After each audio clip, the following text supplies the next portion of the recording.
Well, meantime, work is underway to redevelop one of Asia's largest slums, Mumbai's Dharavi, which is home to about 1 million residents. The project will unlock much-needed land and help modernize India's financial capital.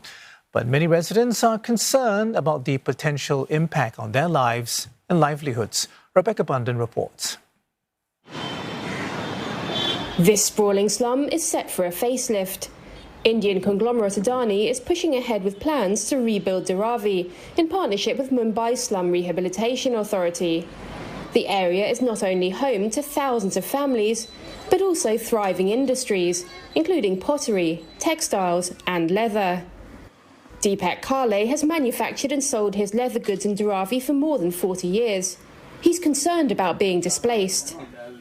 कम से कम तभी 200 लोग काम करते हैं मेरे पास 150 से 200 लोग काम करते हैं उनकी पूरी फैमिली भी यहाँ पे रहती है तो अगर बिजनेस ऐसे शिफ्ट हो गए तो बहुत बड़ा हमारा समस्या हो जाएगा इतने कारीगर लोग का प्रॉब्लम्स हो जाएगा हमारी फैमिली की प्रॉब्लम्स होगी हमारी पूरी फैमिली शॉप के ऊपर है The idea of redeveloping Dharavi has been talked about for decades, but the sheer scale of the task held back progress.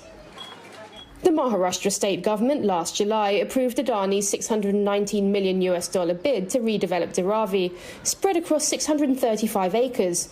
That's about 600 football fields. The redevelopment is expected to take 7 years. It is part of a plan to make Mumbai slum-free. Currently, an estimated 40% of the city's population live in slums.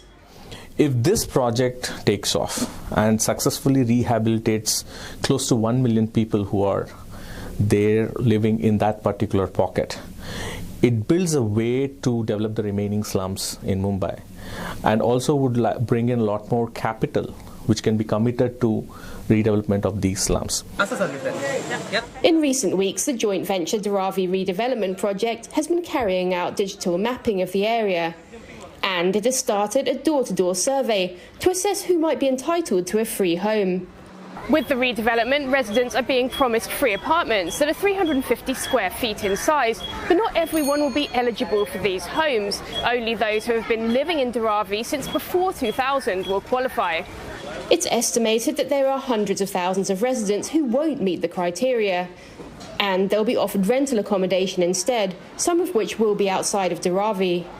सर्वेक्षण को ही तो 6-8 महीने लगेंगे तब तक हम इसकी पूरी तैयारी कर लेंगे The changes worry many residents, and they've staged protests against the redevelopment.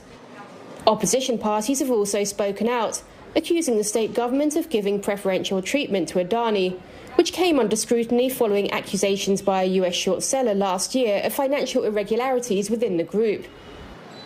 There is also an ongoing legal battle with a Dubai-based company over the bidding process. But Adani says it won the contract fairly, and the state government denies any wrongdoing. And they say that the project will improve the lives of residents. Some of the slum dwellers agree. Many live in poorly constructed and cramped homes, and they don't have access to running water or their own toilets.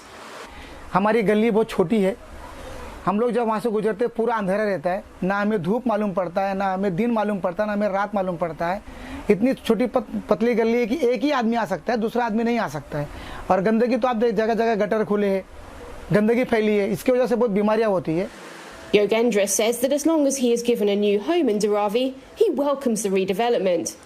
His first wife died of tuberculosis, which he blames on their living conditions. Rebuilding Dharavi slum will result in the upheaval of many people's lives, but Yogendra believes that ultimately it may be a change for the better. As for the industries that have grown out of Dharavi, the developers say there will be a place for many of them in the rebuilt area, and that they'll be given benefits, including a refund on the state goods and services tax. Bundhun, CNA, Mumbai.